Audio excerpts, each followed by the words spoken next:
এই বাপ, তোমরা যারা চিন্তা করো না, তোমরা বলো না বাজান, বলো না এই দরদি ভাই চিৎকার করে বললাম, তুমি যদি বলো তোমার পায়ে ধরতে, আমি পায়ে ধরতে রাজি।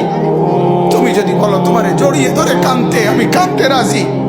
তুমি বলো কেন আল্লাহর সাথে রাগ করলা, কেন আল্লাহর সাথে রাগ করলা, কেন আল্লাহর সাথে নারাজ হইলা, কেন সেজদা কপালে ছুটলো না, কেন মালিকের সাথে সারাদিনের এত কিছুর বিনিময়ে আল্লাহ তাআলা একটা মিস কল দিলে, 2 সেকেন্ডের একটা মিস কল দিলে বন্ধু তুমি টের পাও তোমার মোবাইলে মিস কল আসছে। এত বড় মসজিদে 6টা মাইকের হরন দিয়া আল্লাহু আকবার বলে তোমারে ডাক দেয়, তোমার একটাবারও কানে লাগে না, বিবেকে লাগে না। তোর মতো শক্ত ডাকাত, তোর মতো পাষাণ বেটার কে হইতে পারে বেটা?